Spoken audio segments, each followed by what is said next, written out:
Ralphie here from kiwiradio.nz. It is Sunday morning, 16th June 2024, 6:15 in the morning. There's a lot going on, and so I will want to update you on something that's very dear to me. I've been reaching out to my friends as well by direct messages, letting them know my situation. Obviously, finding it very hard to find work right now, and it's kind of opened up a bit of a rabbit hole, because even in my, Dunbar number of 300, Dunbar just means, the closest relations to me. That's usually like a cognitive limit of the number of people one can sort of maintain social relationships. So even within my 300 people or persons and circle, there's a lot going on. So I want to let you know I'm going to be suppressing names and such like that, because I do still respect these people's privacies. They are my friends or close associates. So, and most of them won't know that I'm videoing and sharing these stories. I have reached out to these people, letting them know I will be sharing it on my YouTube channel. But the reason why I think it's really important to share local stories of real people, people you love, is that we're all hurting, and someone out there will relate to one of these stories one way or another. So if you do, the important thing is to share your feedback, your messages down below on my YouTube channel, which is youtube.com/@KiwiRadioNZ, or my radio station kiwiradio.nz, which I will replay these stories as sort of a radio stream. Now, I am talking really quietly because obviously it's only just past 6 a.m. right now, and my house is still sleeping. And I find that if I do it now, though, I am a dad as well, so as the day gets busier and as my boy wakes up, I may not have the time to kind of talk about these really important stories. So I'll be sharing some screenshots now. The first one is really dear to me because it's someone I know, someone I used to work with. And now the main publication that released this has given her full name, where she lives in terms of, where she was cited last, even where she works. I just think, you know that rule of, yes, it's really important to find someone within 48 hours, the first 48 hours, especially if they're missing, or a young woman, and in this instance, where anything can really happen. But at the same time, I think for the people that know this person, there could be a lot more to what's happening. Now, let's call this lady Monica. I was working with this lady, so I'll tell you what I know. And again, I've suppressed her name. I just find that sometimes, and I've seen this time and time again, that mainstream media tend to sensationalize, but also throw away the fact of people's privacy, like, you know what I mean, like just for the headlines or grabbing your attention in that manner. But when it comes down to it, if you're not focusing on the news cycle, these are real hurting people. This is a friend of mine, or I consider, because even though I worked with this person, did share some conversations that were dear to me. This person is an aspiring actress, so quite creative, so naturally I gravitate to those kind of people and have those natural discussions. From what I gather and what I know, and I spoke to her about a month ago, I guess, is that, how do I say this without releasing too much information, because it is still early days, and I pray to God. I've been going to church, I pray to God this person's okay, and I've been reaching out to like mutual friends to see if this person's okay. Monica, dear Monica. And but from what I know, is she was juggling. There was a lot of pressure in her personal life. It seems to me that she was juggling a full-time role that was also like an operational centre that we worked in, and so it was like 24/7. Rosters were crazy, right? You could be working overnights and stuff like that, and shifts were always changing.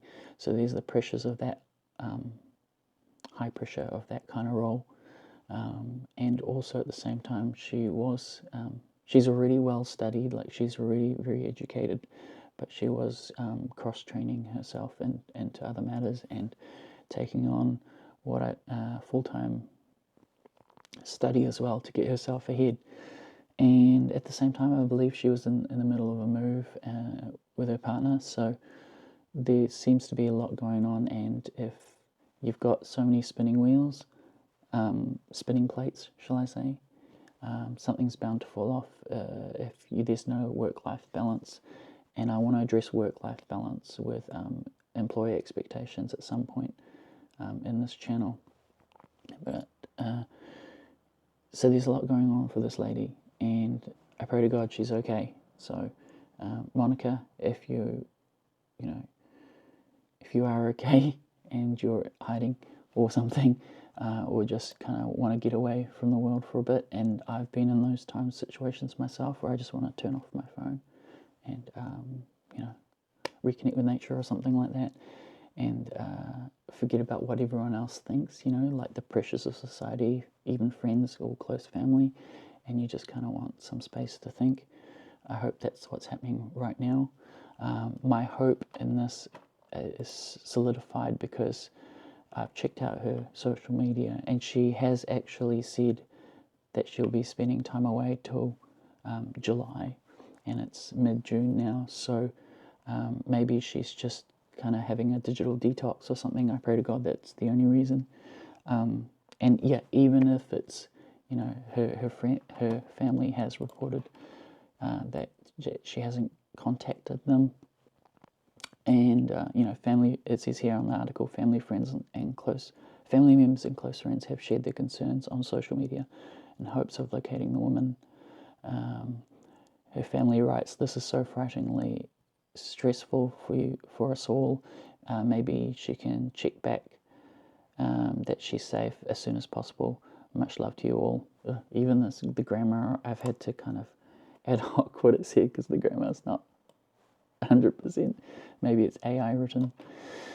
I don't know. But that's that missing person, Monica. I will let you know if there's anything that unfolds with that. It's really important for me to make sure that my friends or connections or associates or professional associates even, that we're all okay. And it's okay not to be okay, because a lot of us are not okay in 2024. I'd wish I'd done this sooner with some of the friends that I've known in the past. A good friend of mine, Andy, who was in a band, he was a guitarist. I didn't know this at the time, but he was actually battling bowel cancer, and eventually died. And I only found out about the news 2 years after the fact, and that's blame on me because there's a lot going on in my life. Obviously, being a new dad and all sorts of things, trying to find work, and sometimes you can just really be a an animal just chasing a nut, really, and forgetting what's really important, which is your connections and friendships and things like that. So I hope, Monica, you're okay. So that's the first article, and it's already 9 minutes in. So I'll start reading some of the other stuff that I have in my inbox, because I think, well, first of all, I promised these people that I'd kind of talk about what I think with what's happening. So I'll be posting some screenshots in the edit of this as well. So I'm going to try and make this video really quick, obviously, so I can get it out there, and also not take too much time in editing. It probably won't be much cuts unless I stumble too much. But anyways, I might just keep it free flow to make sure that it all seems natural. Like we're just, I might just not even edit it, to be honest, because I want to make this conversational and make it sound like we're just talking one-on-one. So I've obviously private messaged a bunch of people. Shout out to my musical mate there in New York, who's also reposted Monica's story. Shout out to you, man. And yeah, there's this other girl I want to talk about, because this is kind of like a new friend, or I hope it will develop as a new friend. Let's call her Rose. Okay, so Rose and I recently, as job seekers, I don't know why quotation, we are job seekers, so if anyone is in Auckland right now, we are actively looking for work. So we shared this bizarre and unique experience where we both responded to a job listing. The company I'd never heard of, but there's a lot of startups at the moment, so you just got to get in there. But also at the same time, we both had a unique experience, and I will mention the company this time around. It's called Apprento. So Apprento sell themselves as like a sales generation agency, I guess. I want to see if I can bring up their exact. Yeah, here we go. Data-driven tech sales hiring and online education platform. What the heck? So anyways, that in itself is a bit of a mouthful, but it also gives confusing signals to what they actually are. You've got to be really careful as a job seeker, because I'll maybe get into this in another video, but there's a lot of scams at the moment, or even ghost jobs, where they collect a lot of personal information about you, maybe sell that information to the black market, and really just try and scam you down the line. They might not scam you straight away, but they'll social engineer and look at your details and really kind of go down that route. I learned about this kind of stuff through a podcast called Darknet Diaries by Jack Resider, and there's a lot of online crime happening, or farming of private information, which then gets sold as, because as the saying is, data is the new gold. So anyways, this company called Apprento, I thought I was I thought I was applying for a job one-on-one, as you do, even if they were like a recruitment agency, which I actually asked them if they were during the interview with a bunch of people in the room, and they kind of, I was telling Rose that they kind of gaslit the question and sidestepped around it, so that in itself was a bit of a red flag. But also, I've been watching some testimonials from other people that have been scammed, and another video which I've shared in an earlier video yesterday or a few days earlier. If you want to check my YouTube channel, youtube.com/KiwiRadioNZ. Exact same thing happened. So basically, how do I put this? We were invited into a group call, and it wasn't one of those normal platforms that I perceived companies to be using as a remote interview, as the first layer of interview. But still, that we were all invited. I think there was about 4 or 5 of us, and we were asked to kind of put on our sales voice and sell Apprento. How would we sell it to others, kind of thing, like Apprento itself. So that was a bit of a red flag, and there were some really, that, mind you, I'm an old fart, so I'm 40. For me, I mean, as a 40-year-old man, the red flag was the fact that everyone else was really young, and that's not to shame, or age shame or anything like that.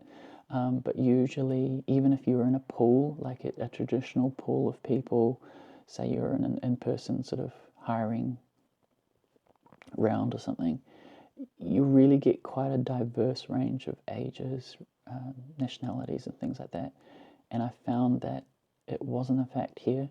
So that in itself was a bit of a red flag, because to me, how I perceive it is they didn't really look at my experience or my CV. They just kind of batched me into whoever was available.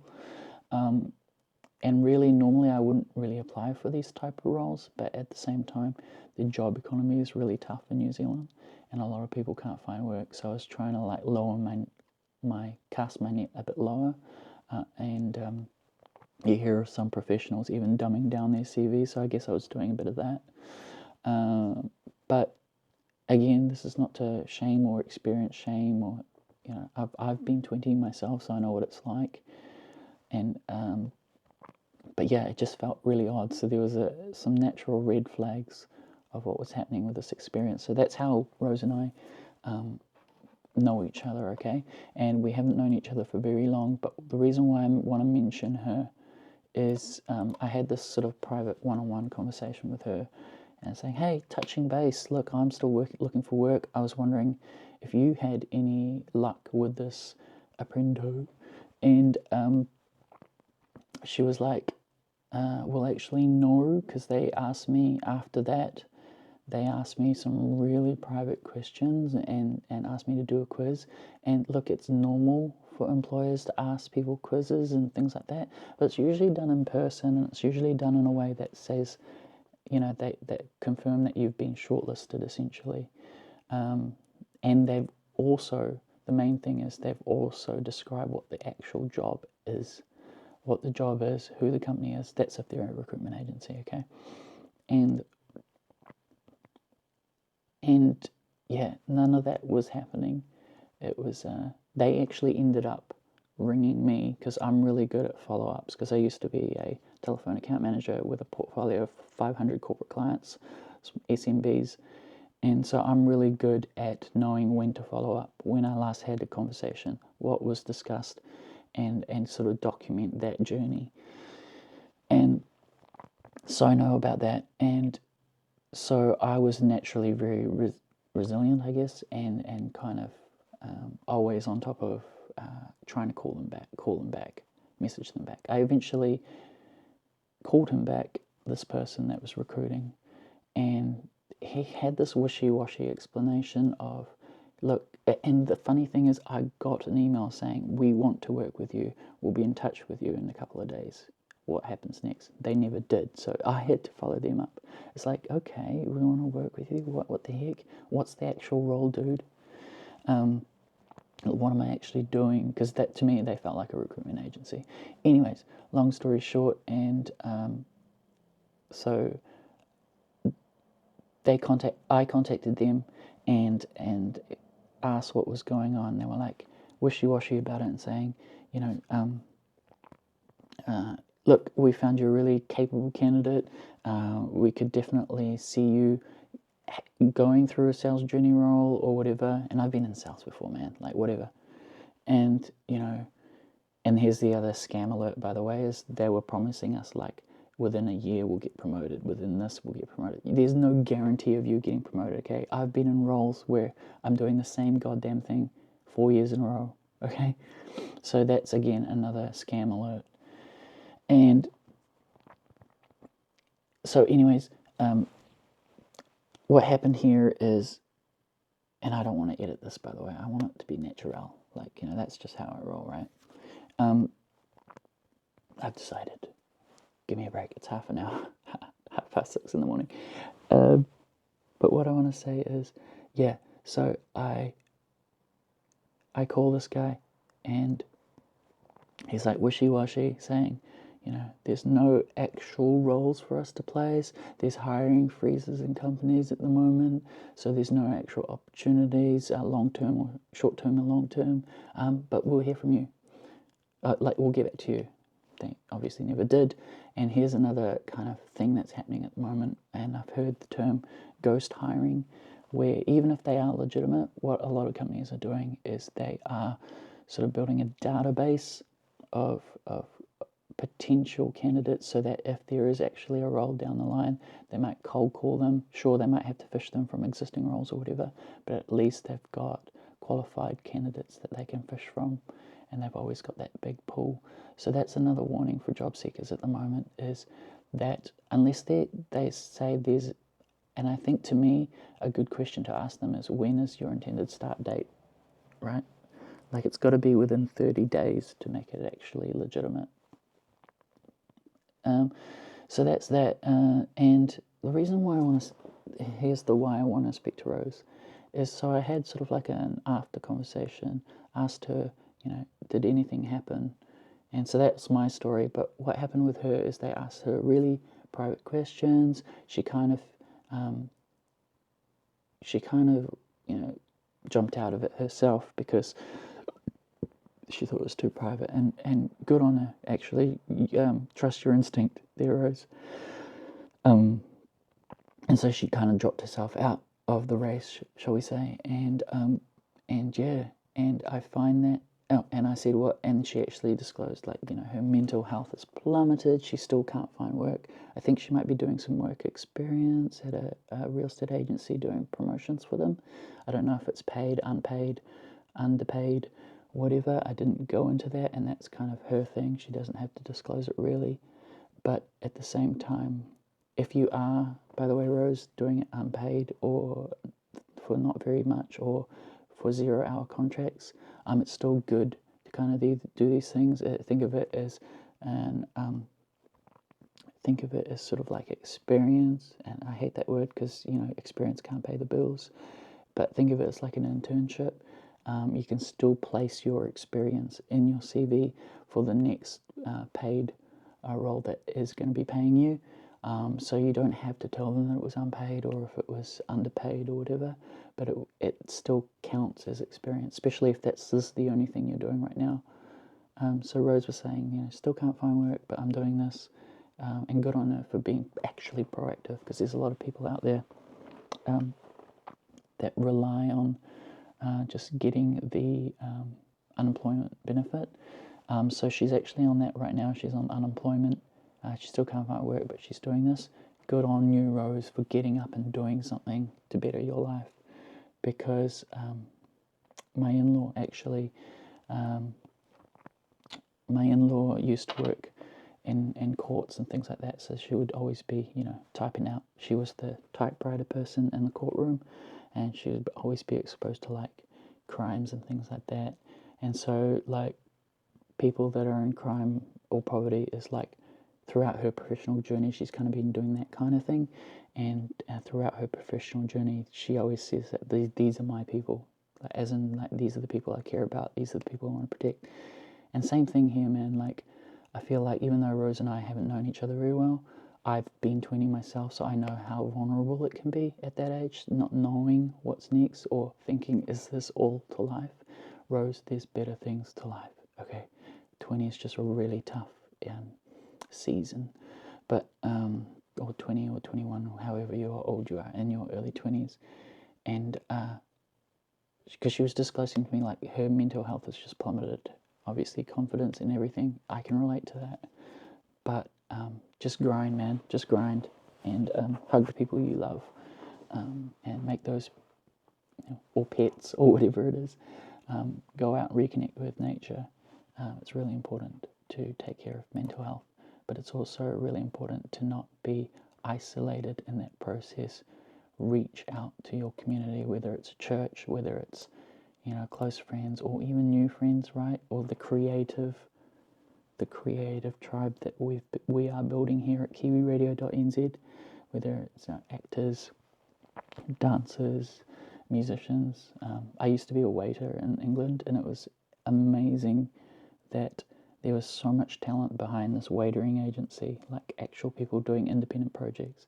And here we were, like, serving celebrities, right? It was like an insane thing, but I think creative people are quite beautiful, So, but anyways, that's the story with Rose. Now, here's another story with someone that I used to be in a band with, and how do I say this? I just think he's one of the coolest people. He's in, we'll just call it Europe, okay? He's in Europe. And again, I want to respect this person's privacy because he works with a lot of top-end clients, like really famous bands. And one of the things that stuck with me is he always told me, Ralphie, look, here's photos of, wait, I want to say this properly verbatim.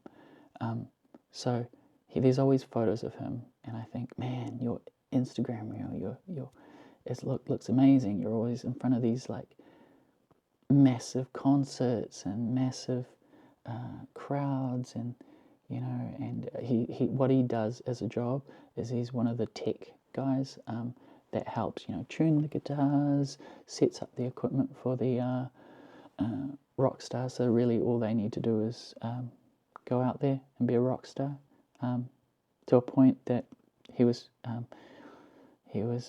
engineer for, shall I say the band? Why not?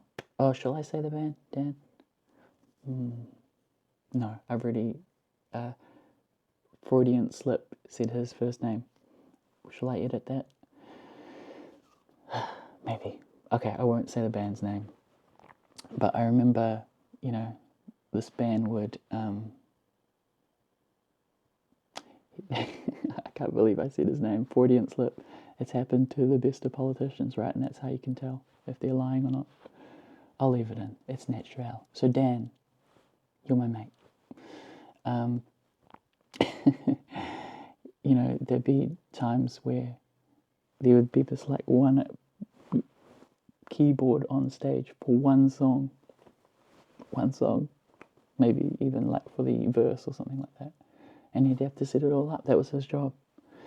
Anyways, he told me like, he's a glorified butler. And it's kind of cool because there was this one time where he got me to meet a band I really liked in person. They weren't as big, but they were pretty cool. I thought they were pretty cool. And I was like really nervous, and I really wanted to like handshake this singer, and Dan was like, yeah man, I'll introduce you, like super cash. The guy was super cool too, but I kind of fanboyed out a bit. I'm a dork in social situations. What can I say? So I've disclosed this guy. Why am I talking about him? I hope to G he doesn't mind me sharing this. And again, the point of me sharing my friends' stories is there's other people out there probably experiencing the same thing. But let's cut to the crunch. He's talking about how he said that he's obviously a new dad. He's got kids now. But he's really drowning in mortgage commitments. And I know what his number is and what he was willing to borrow. And I was like, at the back of my mind, I'm not perfect because I'm also in debt with mortgage. That's the only debt that I know. But I mean, I'm a Dave Ramsey follower. And although my wife thinks he's a little bit outdated because it's a lot harder for this current generation, the principles are solid enough. And, of not getting into debt, borrow a slave to the lender, that kind of thing. Just go check it out. Everyone knows. Most people know about him. But if you don't, check it out. Actually, he's not my favorite personality out of that group. Mine is Dr. Deloney because he's a guitarist shredder. No, he's pretty cool, but he's also all about mental health and relationships. But anyways, sidestepping, he's telling me about that. But he's also saying, I'll just read out his message here. He opens the message with, ahoy, bro. And he sends me this video, which I might edit in, about, because he always kind of like friendfully teases me about my accent, because I'm Kiwi. So he sends me a video of this old ad about this guy who's like, New Zealand decking advert. Yeah, mate, show us your dick. Use your imagination what that is. I'll clip it right now into the video. If you're like me, you find it very hard to keep your dick dry.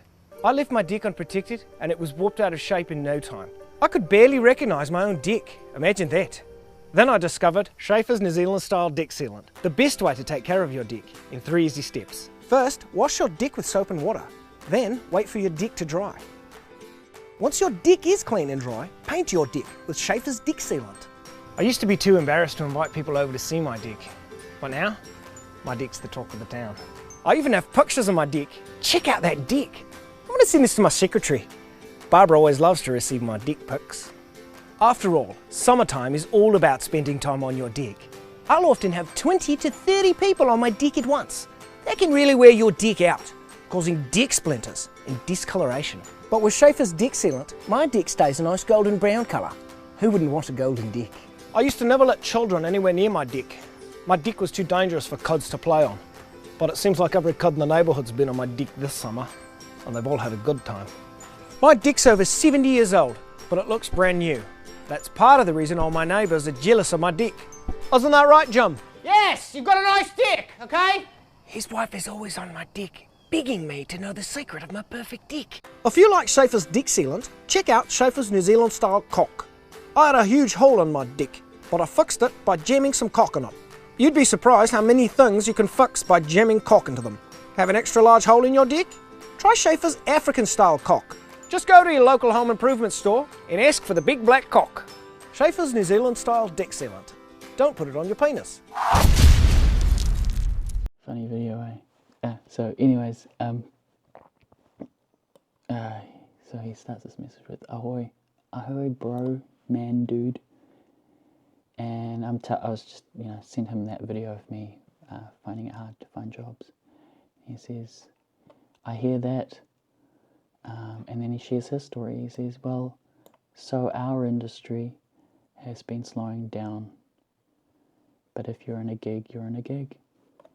He's just a squirrel chasing a nut like the rest of us. In this case, it's a golden nut because he gets to travel the world. It's a pretty good gig, mate. Pretty good gig, Dan. Congratulations on that too, by the way.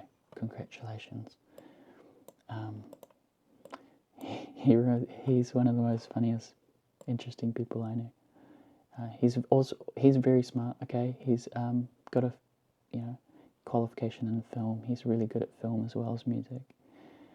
But he's the type of person that was like. So my client asked me if I'd ever worked with pyrotechnics. And so I just YouTubed the thing. He's that kind of guy. So, yeah, I just love him, bro. I wish I could hug him and actually go to his house every now and then, as I used to when I was in Europe. I miss you, bro. I miss you, Dan. You're a good friend. But yeah, so he's saying this industry is slowing down, but if you're in a gig, you're in a gig. But I've noticed that a lot of top techs, when their job winds up, they are taking longer than usual to find a new thing, sometimes many months. So there is something negative going on with creative industries in general. Because we're worldwide, it doesn't matter so much. Because we're worldwide, it doesn't matter so much. Than where he lives, like specific to his region. Then there's TV and film. Film has really been tough. Way fewer big shows locally in Europe. Way fewer big shows in the last 2 years.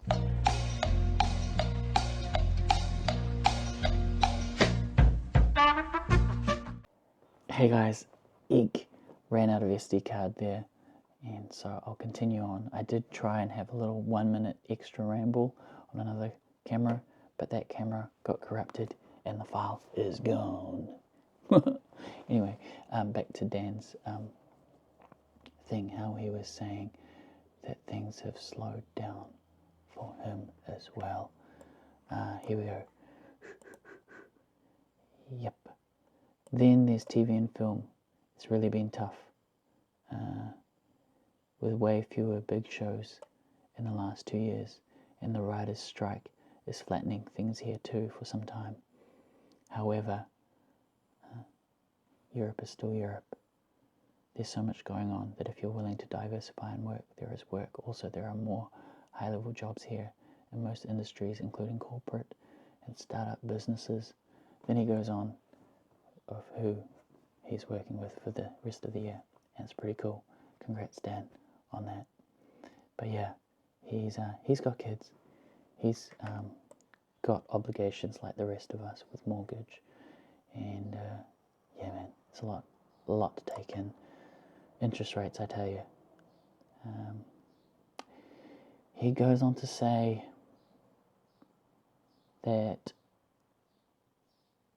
he's kind of stuck in with a specialized role long enough that when they do take on work, it's properly paid. So that's awesome.